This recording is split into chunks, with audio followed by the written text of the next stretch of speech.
everyone, it's PK Entertainment and we are back again. And we're going to continue now with our classic anime series and we're going to concentrate on Patlabor. This is based on a science fiction franchise created by Headgear and it features several manga and animated movies and novels.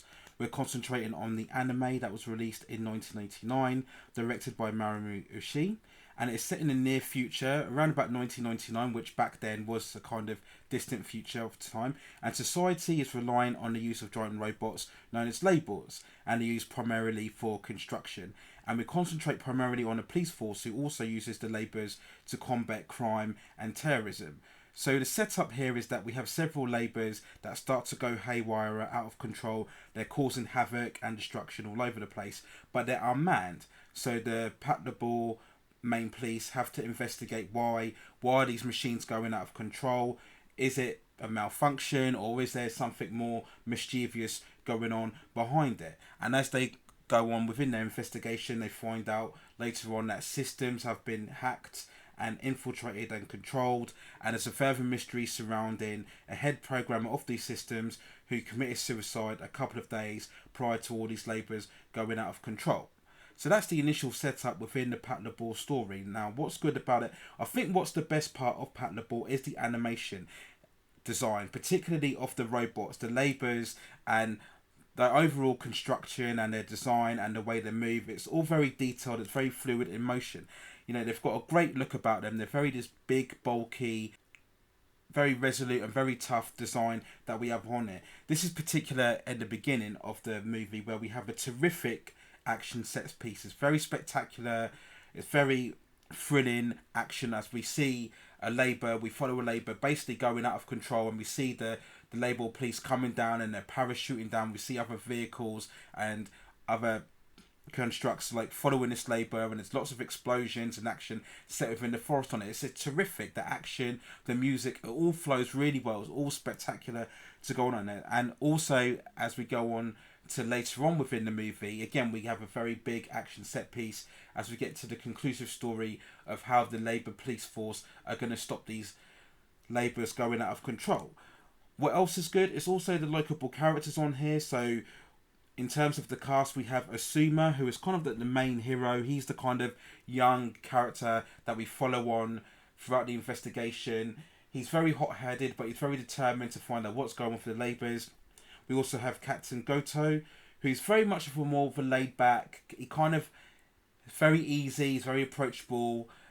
Even though he seems like he's very kind of passive, he's actually very sharp and he's very attentive to what's going on. He's one of those characters that you don't think that he's on the ball, but in actual fact he's very much on the ball and he knows what to do in the background. He's kind of one or two steps ahead of everybody while everybody's kind of panicking and stressing out about what's going on with the labourers.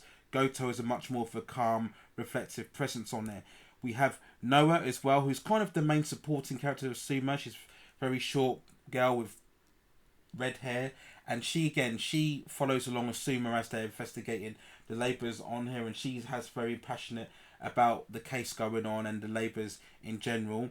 We also have Nagumo, who's kind of again the more supporting character of Goto, and she's very much more of a person who lives everything by the book. She's a very calm, reserved presence. We don't get too much in depth about her and what her backstory is as such. She's just there to support Goto in kind of organising the police force like on here. And we also have Ota, who's kind of the much more trigger happy kind of character on here. He's much more, if you like, of comic relief. He's not really there throughout the middle of the storyline. He's there at the beginning and then he comes across near the end of the story. So that's mainly the good part about it. And again, there's a kind of a mystery feel to it. There's a conspiracy feel. I suppose you are compelled to find out what's going on as they unravel each element of what's going on behind the labourers and what's causing them to kind of go on a destructive rampage that they want. So there is this kind of compelling mystery on here.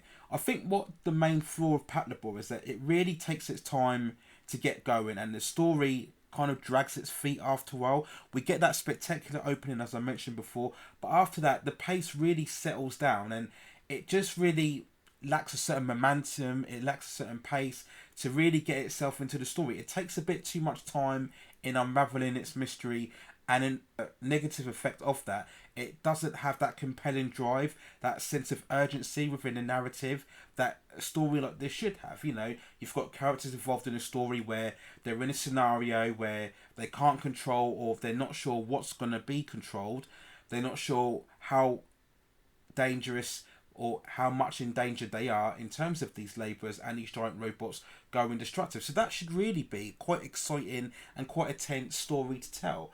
But Patlabor, it really kind of unfolds its story at a very leisurely, almost slow kind of pace. Even though we have the characters going through and unraveling each element, it just doesn't feel as urgent or as important as what it should be. I think some of the characters as well are a bit bland. Assuming himself, why he's a bit hot-headed and he's a bit all over the place. He's not really as likeable a character as some of the others are. And again, I think some of the character design, I mentioned before, the animation design of the robots is fantastic. But some of the character design and the way the faces and expressions are drawn, it is a bit bland, it is a bit kind of style. It's not very distinctive as what you would associate with most other animes on there.